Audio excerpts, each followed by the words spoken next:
কিসের সঙ্গে তিনি তুলনা করেছেন?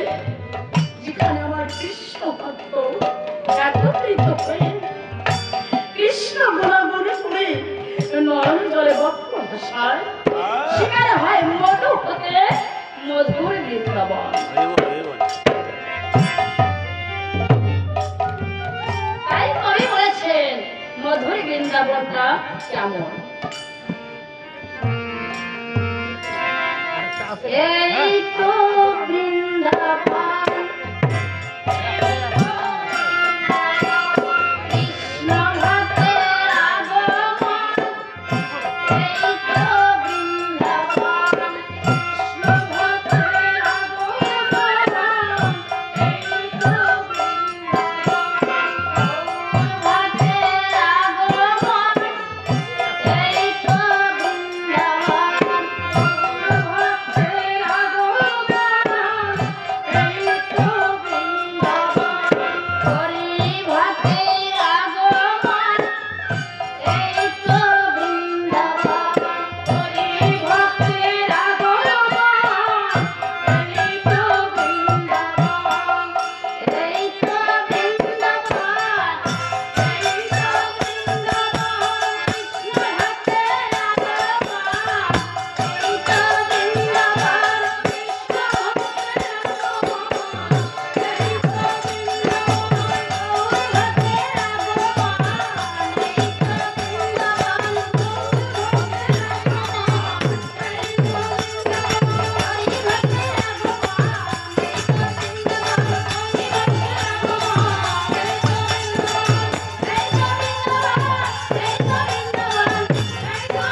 দেখে আসো ওই মঠধামে তোমার থেকে অনেক বড় ভক্ত আছে, যে ভক্ত আমাকে না দিয়ে জলটুকু সীমা করে না। যাও নারদ। নারদের মণি বিনা হস্তে করে বলতে বলতে ছুটে চলেছে মর্তধামে গিয়ে একটি বিড়ালের সঙ্গে দেখা হয়েছে। বিড়ালকে ডেকে ডেকে বলছে, আচ্ছা বিড়াল, তুমি বলো তো কৃষ্ণ নাম করলে জীবের কি হয়? নারদের মণি যখন বিড়ালকে স্পর্শ করেছে, ওই বিড়ালটি দেহ ত্যাগ করেছে। আর কিছু পথ ছুটে গিয়ে দেখতে পাই একটি গোবাস্য দাঁড়িয়ে আছে। নারদ ডাক দিয়ে বলছে, আচ্ছা গোবাস্য, তুমি বলো তো হরিনাম কৃষ্ণ নাম করলে জীবের কি হয়? যখনই নারদের মণি স্পর্শ করেছে, ওই গোবাস্যটি তার দেহ ত্যাগ করেছে। বিনা হস্তে করে নারদ আমার ছুটে চলেছে গোলকে। গোলকে যখন ছুটে গেছে, ভগবান শ্রীকৃষ্ণ ডাক দিয়ে বলছে, নারদ, তোমাকে তো পাঠিয়ে দিয়েছিলাম মর্তধামে, ওই মর্তে গিয়ে তুমি কি দেখে এলে আমায় একটু বলো। বলছে, প্রভু, মর্তে গিয়ে একটি বিড়ালের সঙ্গে আমার দেখা হয়েছিল। যখন আমি বিড়ালকে জিজ্ঞাসা করলাম যে বিড়াল, কৃষ্ণ নাম হরিনাম করলে এই জীবের কি হয়, তখন সঙ্গে সঙ্গে ওই বিড়ালটি দেহ ত্যাগ করেছে। ভগবান ডাকতে হচ্ছে, নারদ, তাহলে তুমি বুঝতে পেরেছো তোমার থেকে বড় ভক্ত আছে ওই মর্তধামে। তুমি আরেকটা কাজ করো, আগে বিনা হস্তে করে কৃষ্ণ নাম হরিনাম করতে করতে তুমি ছুটে চলে যাও মর্তধামে। নারদ মণি আমার মুখে কৃষ্ণ নাম জপতে জপতে ছুটে চলেছে মর্তধামে। মর্তধামে ছুটে গিয়ে দেখতে পায় একটা মায়ের কোলে ছোট্ট একটা শিশুর জন্ম হয়েছে, মাত্র 7 দিন বয়স। বিনা হস্তে করে ওই শিশুটিকে ডেকে ডেকে বলছে, আচ্ছা শিশু, তুমি বলো তো হরিনাম করলে জীবের কি হয়? ওই শিশুটি মৃদু বেশে দিয়েছে, এসে দিয়ে বলছে, নারদ, কৃষ্ণ নাম হরিনাম করলে দুর্লভ জন্ম লাভ করা যায়। প্রথম যেদিন তোমার সঙ্গে আমার দেখা হয়েছিল সেদিন ছিলাম আমি একটি বিড়াল, আর দ্বিতীয় যেদিন দেখা হয়েছিল সেদিন ছিলাম আমি একটি গোবাচ্য। তোমার স্পর্শতে আজ আমি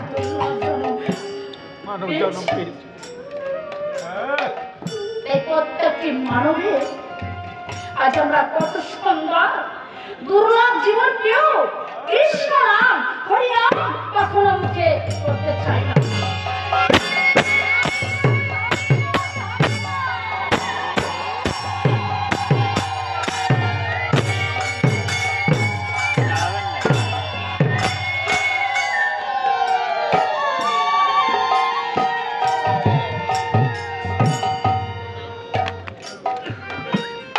মায়ের গর্ভে জন্ম হয়েছে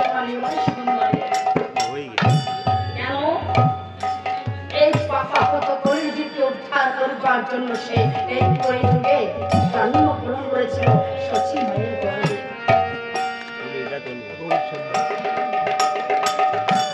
আমার সুন্দর এই পাপাহত কলিযুগকে উদ্ধার করবার জন্য তিনি কি করেছিলেন? আমার পিছন থেকে হাতে বলছে,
করতে শিখছিলে সেদিন আমার কাছে প্রতিজ্ঞা করেছিলে, হে গোবিন্দ, তুমি আমাকে মানব জন্ম সৃষ্টি করে পাঠিয়ে দাও, সেখানে গিয়ে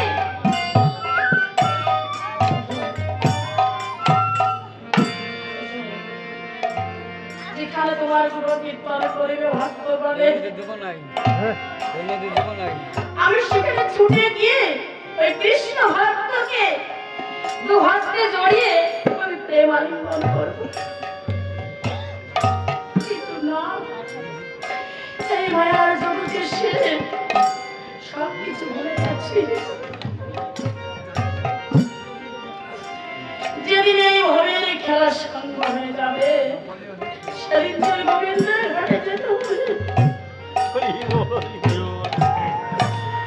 গোবিন্দের ঘাটে গিয়ে ডেকে ডেকে বলতে হবে, প্রভু ভবের খেলা সঙ্গ হয়ে গেছে, তুমি আমাকে পারে করে দাও ধরুন। কিন্তু গোবিন্দের ঘাটে যে পার হবো সেজন্য তো কিছু সঞ্চয় করতে হবে, তাই না? পরে ভিন্ন কি গোবিন্দের ঘাটে কখনো পার হওয়া যায়? যায় না। আমার গোবিন্দ কোনে করে চেয়েছিল এই পার্থিব জগতে ধারে করি নয়, চেয়েছিল ভক্তের চরণ ধুলি, ভক্তের পদরাজ রজনী মাথায় যেমন ছুটে যায় গোবিন্দের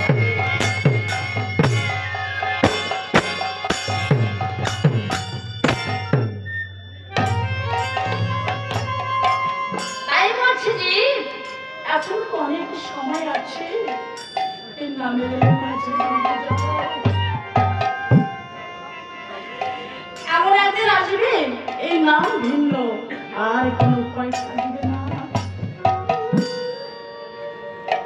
তাই আমার গৌর সুন্দর প্রতিটা জীবের ধারে ধারে গিয়ে কেঁদে কেঁদে বলছো, হে জীব নামের মাঝে ডুবে যাও।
আমি কিসের জন্য কাঁদি জানো?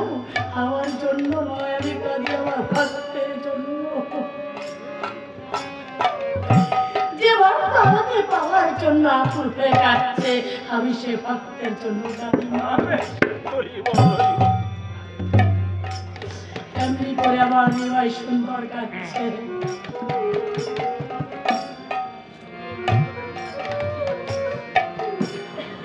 তাই আমার গৌরঙ্গ মহাসুন্দরে রাথুর চরণে ছিল দুখানা মুকুট, আর এই গলাতে ছিল একটি ফুলের মালা। কোন মালা আমি বলতে পারবো না, কারণ আমার জীবন চলার পথে কোনোদিনও সাধন ভজন করতে পারি না।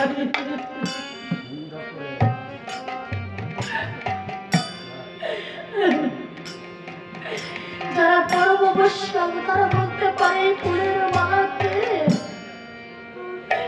এই ফুলের মালা হলো দেবরাজ ইন্দ্র।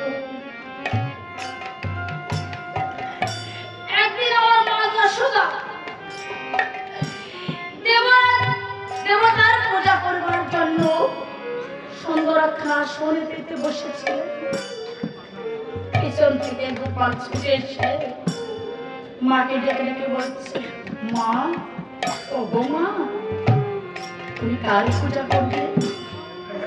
কেন গোপাল? আমি দেবরাজ ইন্দ্রের পূজা করবো। আমার গো সুন্দর বলেছিল, মা, আজ থেকে তুমি দেবরাজ ইন্দ্রের পূজা করবে না। আর এই ঘরে ঘরে কোনো ভক্ত কোনোদিনও দেবরাজ ইন্দ্রের পূজা করতে পারবে না।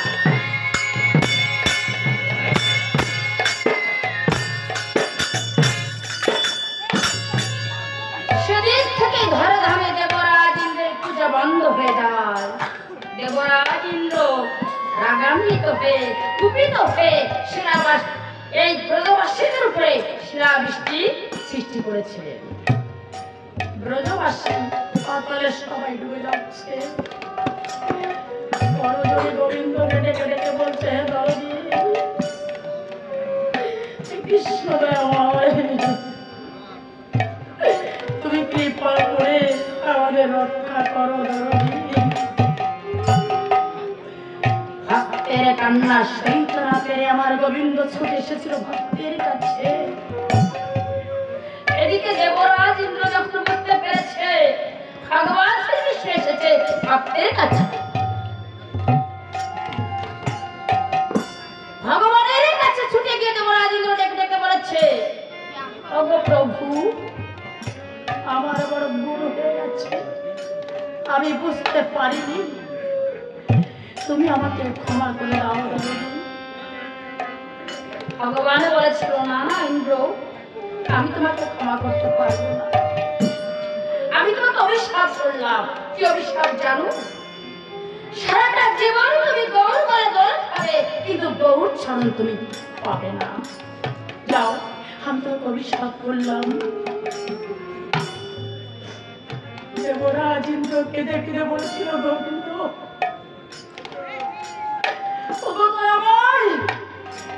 তুমি কৃপা করে আমাকে একটু ক্ষমা করে দাও, আমি বুঝতে পারিনি দয়াল। এমনি করে গৌর বলে দেবরাজ ইন্দ্র জয় জয় কৃষ্ণের মালাপে দোল খাচ্ছে, কিন্তু গৌর চরণ সে পাবে না। এই কোথায় এসে যদি মানব জন্ম পেয়ে গৌর চরণ ভজন না করতে পারি, তাহলে জন্ম যে বিফলে চলে যাবে। তাই দেবরাজ ইন্দ্র গৌর চরণ পাওয়ার লাগে কাছে আর মনে মনে চিন্তা করছে, আমি ধন্য হয়েছি, কেননা আমি যে গৌর স্থান পেয়েছি। তদুত্তর আমার মুখ দেখে বলছে, মালা, তুই মালা, তোর বড় ভুল করছে। কেন জানিস? তুই স্থান পেয়েছিস গৌর বলে, আর আমি স্থান পেয়েছি আমার গৌর সুন্দরে রাতুর চরণে। গৌর চরণে কি গুণ আছে বলে থেকে বোঝা যায় না রে।